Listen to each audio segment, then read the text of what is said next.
Welcome to today's deep dive. I'm your host, and I'm thrilled to have our resident expert here with me to dig into something that I know you, the listener, have been asking about. Thanks for having me. I'm really excited to get into this one, honestly. Yeah, so you sent us this really extensive guide from Era Organics. It's authored by Nikki Chase. And, you sent it because you are, frankly, just exhausted by the standard protocol for your skin. Right, the endless cycle. Exactly. Yeah. You asked us to tailor this deep dive specifically for your skincare journey. You're looking for a way out of treating this stubborn, irritated condition with, like, really aggressive compounds. Which is what everyone tells you to do. Right. Usually the expectation is that you need something that stings or burns or, I don't know, strips the skin barrier entirely just to start fresh. Yeah, totally. And when you hear the word acid combined with angry, flaky, red skin, I mean, it honestly sounds like an absolute recipe for disaster. Oh, it triggers an immediate flinch response for sure. Oh. I mean, the cosmetic industry has basically trained us to associate the word acid with chemical peels, salicylic, glycolic, lactic acids. Yeah, the heavy hitters. Right. Ingredients that are explicitly designed to forcibly dissolve the upper layer of the epidermis. But the mission today is to unpack a treatment for seborrheic dermatitis that completely flips that expectation on its head. It really does. We are diving into the science behind a highly effective, yet surprisingly gentle, secret weapon called hypochlorous acid, or HOCl. HOCl, yeah. And I like to think of managing conditions like seborrheic dermatitis as basically walking a tightrope, like a microscopic tightrope. Oh, that's a good way to put it. Right. Because if you treat it too harshly with heavy chemical antifungals, your skin barrier just rebels. It gets angrier, more inflamed. Yeah. But if you treat it too lightly, say with just a basic ceramide moisturizer, well, then the flakes and the redness completely take over. You basically fall off the tightrope either way. And to understand how this specific acid allows you to stay perfectly balanced, we have to bypass those superficial symptoms. I mean, we already know the chaos of seborrheic dermatitis. The intense redness, the chronic irritation. Oh, right, especially in sebum-rich areas like the scalp and the face. But the Nikki Chase guide reveals how poorly traditional treatments actually address the biological mechanism at play here. Which is driven by a very specific culprit. Exactly, the overgrowth of the Malassezia yeast. Okay, let's unpack this. Because since you, the listener, are already intimately familiar with the flaking and the flare-ups, let's look at the actual underlying mechanics. Yeah, let's get into the microscopic level. So Malassezia is a lipid-dependent yeast, meaning it literally feeds on the natural sebum your skin produces, right? Yeah, it breaks those oils down into free fatty acids, specifically oleic acid. Right, oleic acid. And that penetrates your top skin layer, and then your immune system just completely loses its mind trying to fight it off. It goes into total panic mode. Yeah. So the redness and the rapid skin shedding, that's really just the collateral damage of your body's own inflammatory panic. And that inflammatory cascade is exactly why traditional single-action treatments fail so often. How do you mean? Well, you can nuke the skin with a harsh antifungal to kill the Malassezia, but your skin's alarm bells are still ringing, Right, the inflammation is still there. Exactly. The barrier is still compromised. Which is where the unique molecular structure of HOCl comes in. Because our hero here doesn't just do one job. No, it has a dual-action superpower, essentially. Right. The source describes it as a highly effective antimicrobial, so it penetrates the cell walls of the Malassezia yeast to neutralize the overgrowth. But simultaneously, it acts as a potent anti-inflammatory. Which is huge. It calms the cytokines that cause all that redness and swelling. And it achieves that dual action because of where it comes from, right? I mean, hypochlorous acid isn't some foreign chemical synthesized in a lab to shock your system. No, not at all. It is actually produced naturally by your own white blood cells. Wait, really? Yeah. Specifically, your neutrophils generate HOCl as a primary defense mechanism to fight off invading pathogens.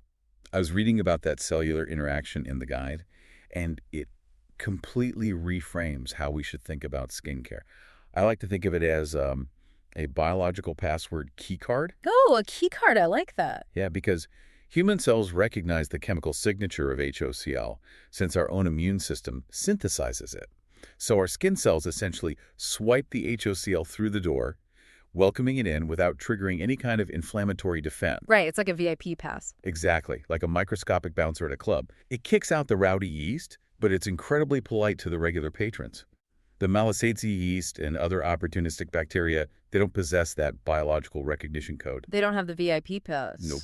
So the HOCl breaches the yeast's cell wall and just destroys it from the inside out through an oxidative burst. That password keycard analogy really captures the precise mechanism. It targets the structural integrity of the pathogen without disrupting the human host cells at all. Which is amazing.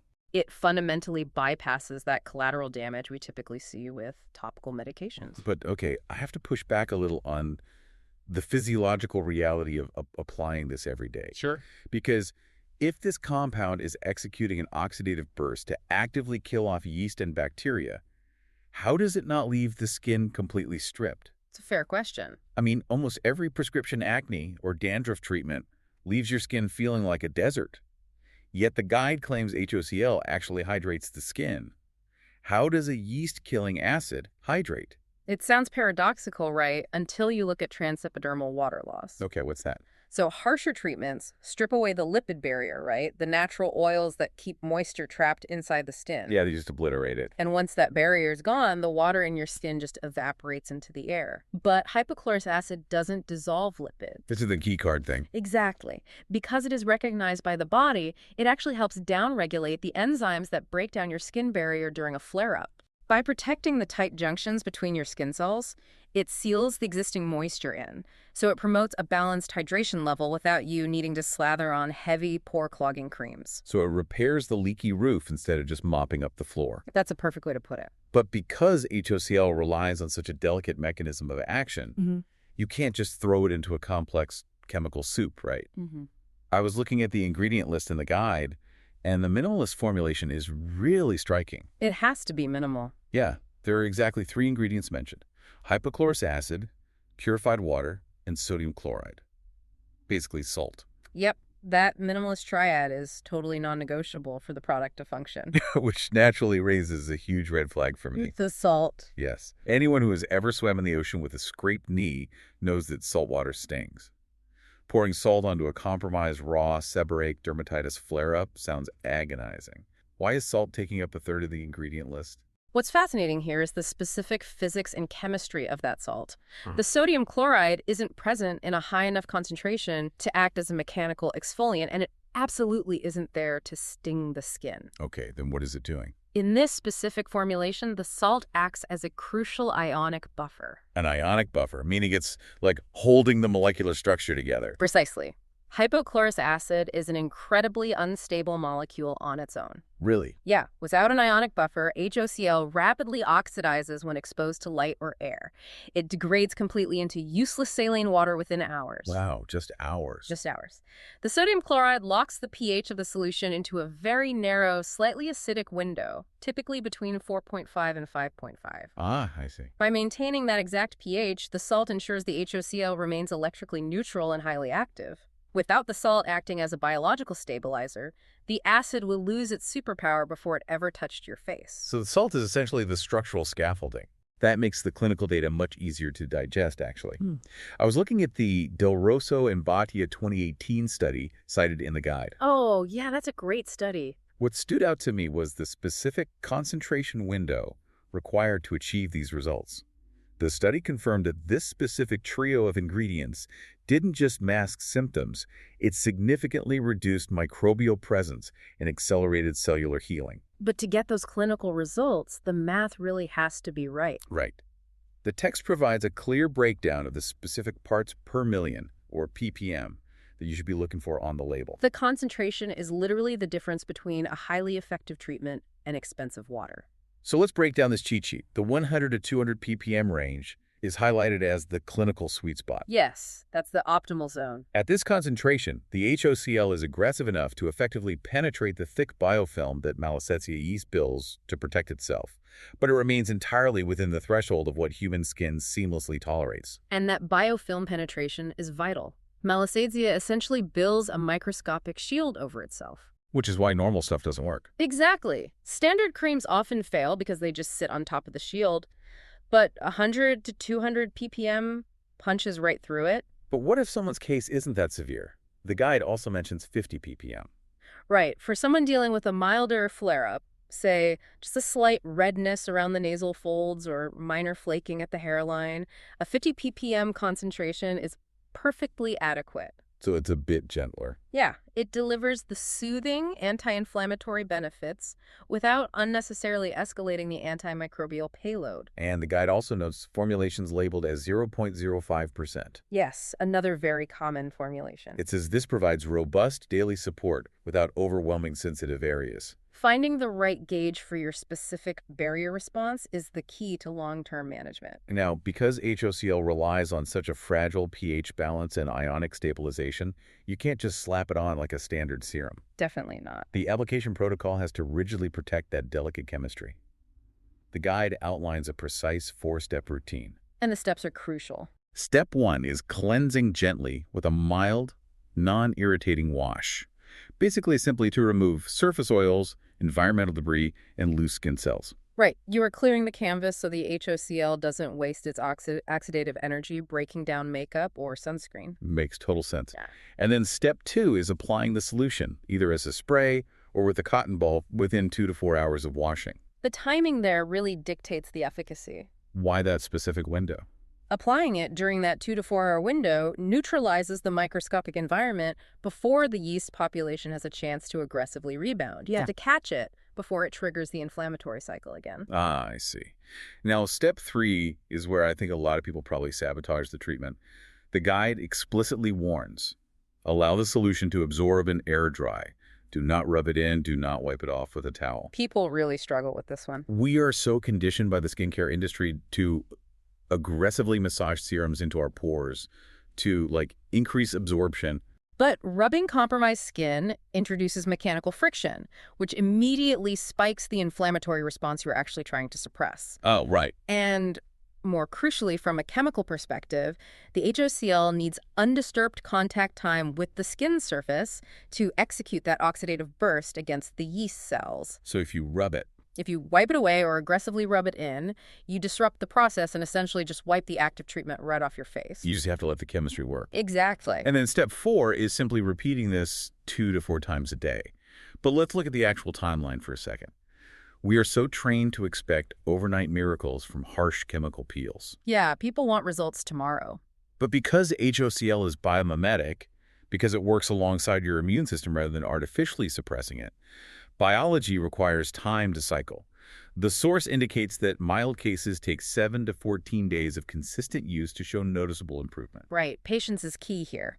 And severe cases, ones involving thick scaling and deep redness, might require up to 30 days. Wow, a whole month. It's a compounding biological effect. Every single application is lowering the overall microbial load and continuously signaling the immune system to stand down. It takes roughly a month for the epidermis to fully turn over and produce a healthy, uncompromised layer of skin. Here's where it gets really interesting for me, though.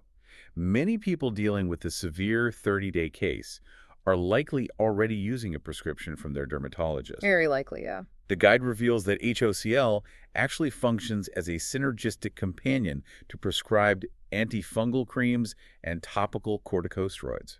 That synergy is one of its most valuable properties, honestly. Prescribed corticosteroids are blunt instruments. They're designed to force the immune system's inflammation down, but they don't address the microbial overgrowth. So the yeast is still there. Right. Adding HOCl provides a protective antimicrobial shield. It keeps the local environment sanitized and prevents opportunistic bacteria from causing secondary infections while the steroid does the heavy lifting. But wait, if it plays so nicely with medical treatments, my immediate temptation is to just integrate it into my complex 10-step cosmetic skincare routine. Can I just layer it between my toners, my vitamin C serums, and heavy moisturizers? No, please don't do that. That is the absolute fastest way to render the product entirely useless. Really? The guide is exceptionally strict on this point. Remember the delicate ionic balance we just discussed?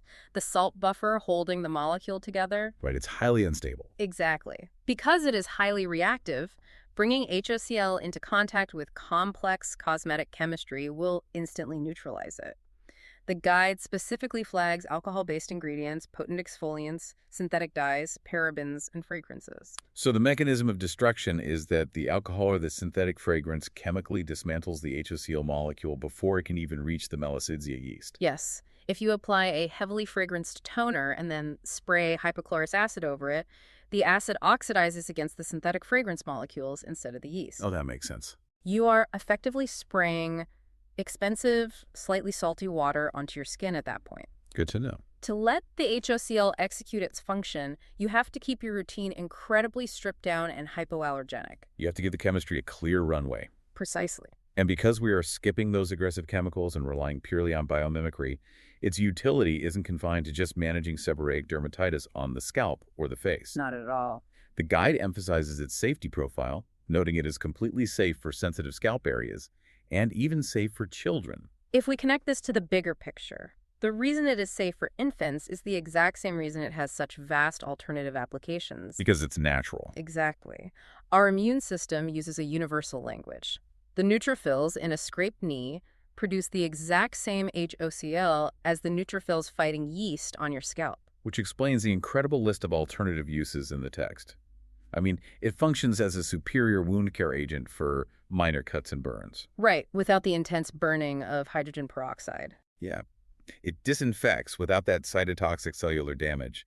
And it also says it serves as a remarkably effective acne treatment. Oh, it's great for acne. It penetrates the pores to neutralize acne-causing bacteria while simultaneously bringing down the redness. And unlike benzoyl peroxide, it won't bleach your towels or leave your skin peeling for days. That's a huge plus. It also addresses other skin irritations like eczema, psoriasis, and rashes. By suppressing that overactive localized immune response, yes. But the biological compatibility really shines in the final two applications mentioned, oral and eye care. Yeah, this surprises a lot of people. I mean, I was shocked.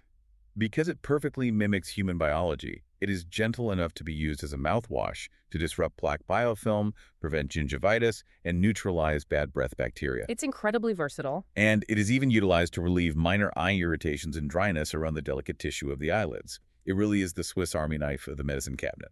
It really is. It doesn't need to be highly specialized for the mouth versus the eye versus the scalp because it utilizes the foundational mechanism of our entire immune system. So what does this all mean? It means you no longer have to rely on chemical warfare to manage your stubborn skin issues.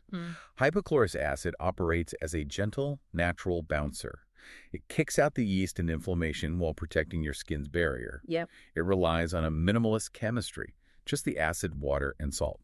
You just have to be patient, give it 7 to 30 days, and whatever you do, don't mix it with harsh fragrances or alcohol. You really have a scientifically backed shortcut here. But, this raises an important question, one that fundamentally challenges the philosophy of modern skincare. Oh, what's that? Well, since our bodies naturally produce HOCl as an immune response, are we entering a new era of health and beauty?